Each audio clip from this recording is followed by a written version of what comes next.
پارے کی تفسیر سنیں گے۔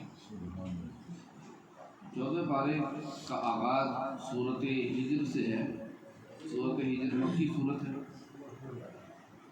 فرمایا ربما یود الذین کفروا لو کانوا مسلمین، ان قریب وہ لوگ جنہوں نے کفر کیا وہ یہ خواہش کریں گے کاش ہم مسلمان ہوتے، دنیا کے اندر ایمان لے آتے، لیکن اب ان کا یہ خواہش کرنا یعنی مرنے کے بعد یہ خواہش کرنا کسی بھی طرح کا انہیں فائدہ نہیں دے۔ فرمایا ذرہم یأکلوا ویتمتعوا، ان کو چھوڑ دو، وہ کھاتے رہیں پیتے رہیں فائدہ حاصل کرتے رہیں، ان قریب وہ جان لیں گے کہ انہوں نے کیا کیا۔ اور فرمایا کہ وما اہلکنا من قریۃ الا ولها کتاب معلوم، اور ہم نے کسی بھی علاقے والے پر شہر والے پر عذاب کو نازل نہیں کیا یعنی ان کو ہلاک نہیں کیا مگر یہ کہ ان کے لیے ایک معلوم کتاب تھی، یعنی ان کے لیے ہم نے احکام کو واضح طور پر بیان فرما دیا۔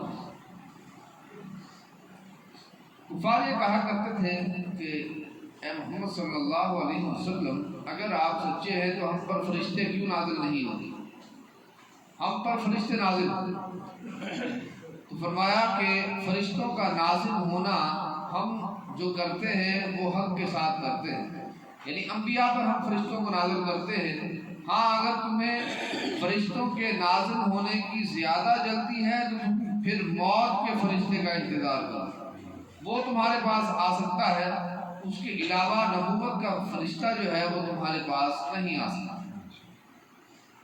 اور پھر فرمایا انا نحن نزلنا الذکر وانا له لحافظون، ہم نے اس قرآن پاک کو نازل فرمایا ہے اور ہم ہی اس کے محافظ ہیں، کیونکہ پہلی جو قرآنی آسمانی کتابیں ہیں وہ سب کی سب لوگوں نے بدل دی، کیونکہ اللہ تبارک و تعالیٰ نے اس کی حفاظت کی ذمہ داری امتوں کو دے دی اور امتوں نے اس کے اندر اپنی مرضی سے تبدیلیاں کر لی، جو ان کا دل چاہا اور احکام کو تبدیل کر دیا۔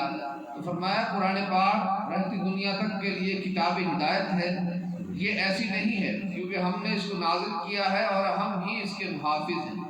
الحمدللہ آج صدیاں گزرنے کے باوجود قرآن پاک اپنی اصلی حالت میں موجود ہے اور قیامت تک ایسا ہی رہے گا۔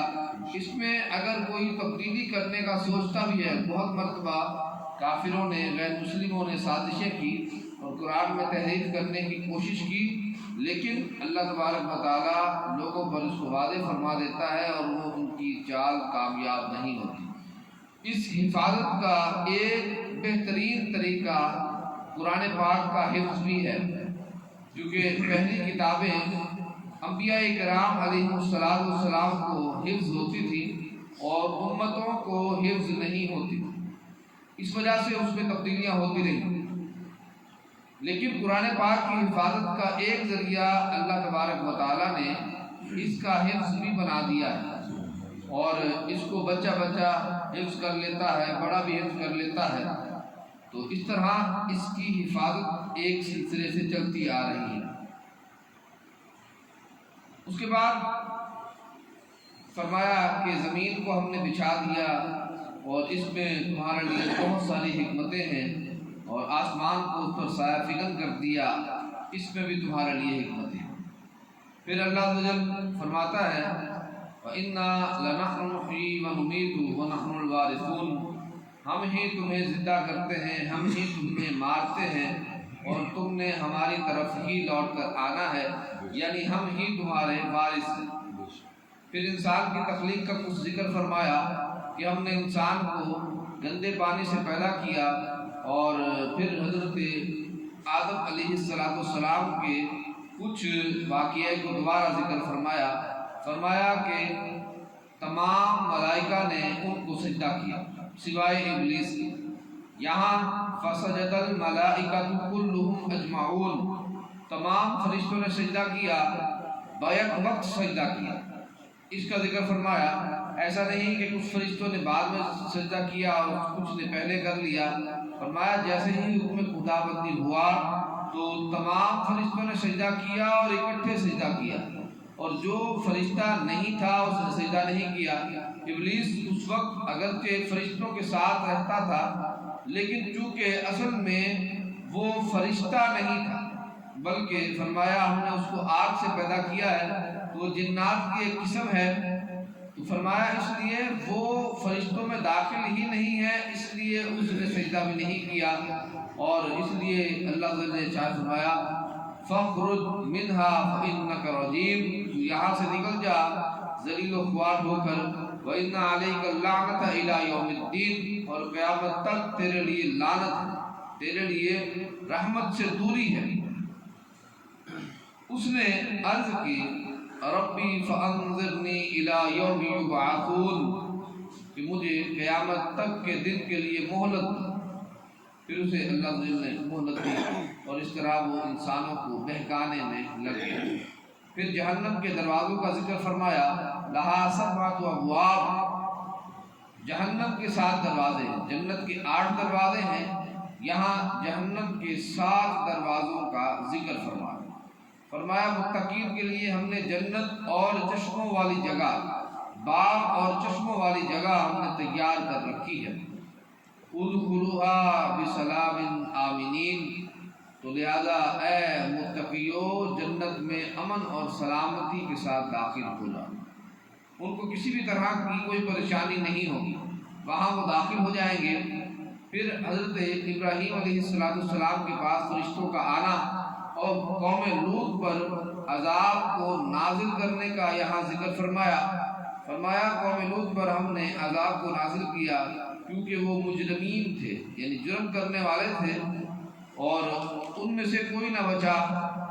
اور آل لوط کے بارے میں فرمایا کہ ہم نے ان کے پاس رسولوں کو بھیجا، لیکن یہ قوم ایسی تھی کہ منکر ہو گئی، یعنی اللہ کے احکام کو عمل پیرا نہ ہوئی، اور اس طرح وہ نافرمانی کرتی رہی۔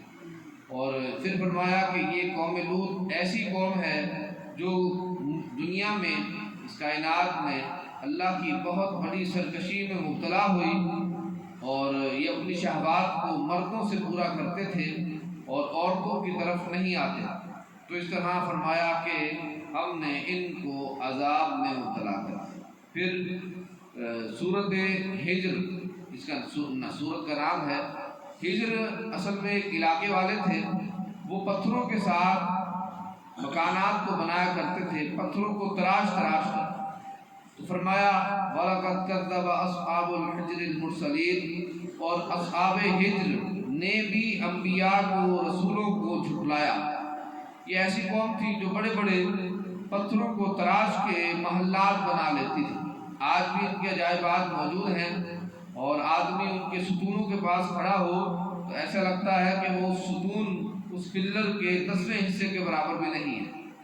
تو اس طرح 50-50 فٹ کی بلند عمارتیں انہوں نے اس دور میں بنائی، اور بغیر کسی جدید ہتھیار کے، بغیر کسی جدید مشینری کے، اللہ تبارک و تعالیٰ نے ان کو یہ ہنر عطا فرمایا۔ ہونا تو یہ چاہیے تھا کہ یہ ان کو ہنر ملا من جانب اللہ، تو اس پر اللہ کی شکر گزاری کرے، لیکن وہ قوم نافرمان ہو گئی۔ اب کیا کرتے؟ اب وہ بیٹھ جاتے اونچی اونچی جگہوں پر اور گزرنے والوں کا مذاق اڑاتے۔ اس کے بعد فرمایا ہم نے زمین و آسمان کو پیدا فرمایا ہے، اور ایک قیامت کا دن بھی مقرر کیا ہے، اور اس دن تمام کو جمع کیا جائے۔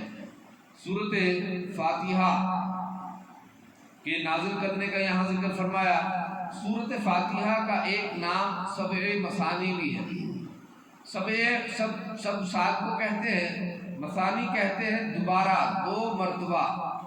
سورۃ فاتحہ 2 مرتبہ نازل کی گئی، اس وجہ سے اس کے بہت سارے نام ہیں، ان ناموں میں سے ایک نام سبع مثانی بھی ہے۔ اس لیے فرمایا وَلَقَدْ آتَيْنَاكَ سَبْعًا مِنَ الْمَثَانِي وَالْقُرْآنَ الْعَظِيمِ، اور ہم نے آپ کو 7 مثانی عطا کی اور قرآن پاک عطا کی۔ سورۃ فاتحہ اگرچہ قرآن پاک کا حصہ ہے، لیکن اس کی اہمیت کے پیش نظر فرمایا ہم نے آپ کو یہ عطا فرمائی اور قرآن پاک عطا فرمایا۔ سورۃ فاتحہ